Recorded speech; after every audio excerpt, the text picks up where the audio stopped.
नमस्ते स्वागत छ यहाँहरूलाई मेरो युट्युब च्यानलमा र आज यस भिडियोमा हामीहरू टपलको बारेमा पढ्न गएको छौँ अनि मैले चाहिँ टपलको इम्पोर्टेन्ट टपिकहरू राखिदिइसकेको छु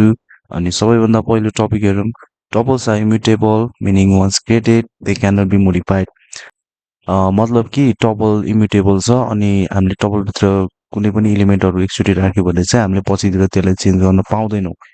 अनि टपलको क्यारेक्टरिस्टिक हो यो अनि a tuple is created by placing all the items elements inside parentheses separated with commas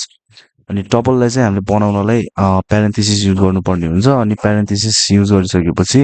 भित्र एलिमेन्ट राखिसकेपछि अर्को एलिमेन्ट राख्नलाई हामीले कमा युज गर्नुपर्ने हुन्छ अनि टपलको र लिस्टको चाहिँ क्यारेक्टरिस्टिक अर फिचरहरू चाहिँ सेम नै छ सो एकचोटि लिस्टको भिडियो पनि हेरिदिनु होला हाम्रो प्लेलिस्टमा गएर अनि हजुरहरूले अझै राम्रोसँग बुझ्नु पाउनुहुनेछ सो यहाँ चाहिँ इक्जाम्पल दिएको छ अब हामीले चाहिँ इक्जाम्पल एमा हेर्नुभन्दा चाहिँ भिएस कोडमा आफैले गरेर हेरौँ सो भिएस कोडतिर जाउँ सो हेर्न सक्नुहुन्छ मैले चाहिँ कोड नेपाल भन्ने फोल्डरबाट भिएस कोड ओपन गरिसकेको छु अनि यसमा चाहिँ म एउटा नयाँ फाइल बनाउनु गरेको छु with the name of tuples dot py अनि मैले चाहिँ एउटा भेरिएबल बनाउँछु with the name of X हामीले टपल बनाउनुको लागि प्यारेन्थेसिस युज गर्नुपर्ने हुन्छ स्ट्रिट अफ स्क्वायर ब्राकेट लिस्टमा चाहिँ हामीले स्क्वायर ब्राकेट युज गरेको थियौँ भने टपल्समा चाहिँ प्यारेन्थेसिस युज गर्नुपर्छ अनि अब यसको भित्र चाहिँ मैले इलिमेन्टहरू राख्छु इलिमेन्टहरूमा चाहिँ स्कुल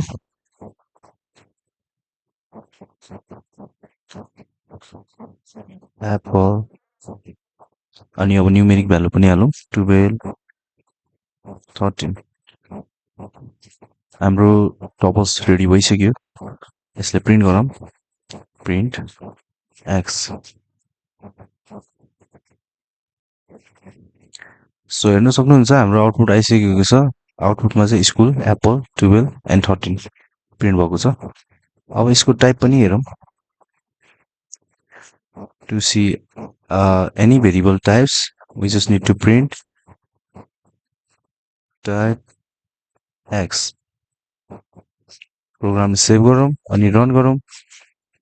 हाम्रो आउटपुटमा आउने आइसकेको छ क्लास टपल भनेर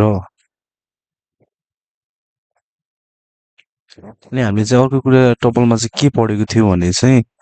टपल इम्युटेबल छ भनेर अनि टपल चाहिँ कसरी इम्युटेबल छ त यसको डाटा चाहिँ चेन्ज हुन्छ कि हुँदैन भनेर अब यसलाई अहिले हामी विचार गरौँ सो सबैभन्दा पहिला मैले फेरि अर्को नयाँ भेरिएबल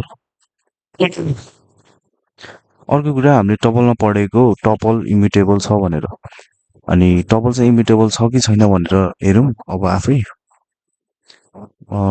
स्कुलको ठाउँमा चाहिँ मैले रेड राखौँ न त सो एक्स भेरिएबलको नाम अनि इन्डेक्स 0 स्कुलको इजिकल्स टु स्कुलको ठाउँमा चाहिँ रेड सो अनि प्रिन्ट गरौँ अब एक्स प्रोग्राम सेभ गरेँ अब रन गर्छु हेर्न सक्नुहुन्छ हाम्रो आउटपुट आइसकेको छ र यसमा चाहिँ इरर देखाइरहेको छ इरर चाहिँ किन देखायो भने चाहिँ के को लागि इरर देखायो त tuple does not support item assignment भनेको छ भन्नाले टपलमा चाहिँ आइटम असाइनमेन्ट अथवा मतलब त्यो एलिमेन्टलाई चाहिँ चेन्ज गर्न मिल्दैन एक्चुअली डिक्लेयर भइसकेकोलाई त्यही भनेको छ सो आजको लागि यति नै thank you so much for watching this video hope you like it अनि यदि हजुरहरूलाई मन परेमा कृपया लाइक सेयर सब्सक्राइब गर्नु नबिर्सिनु होला थ्याङ्क यू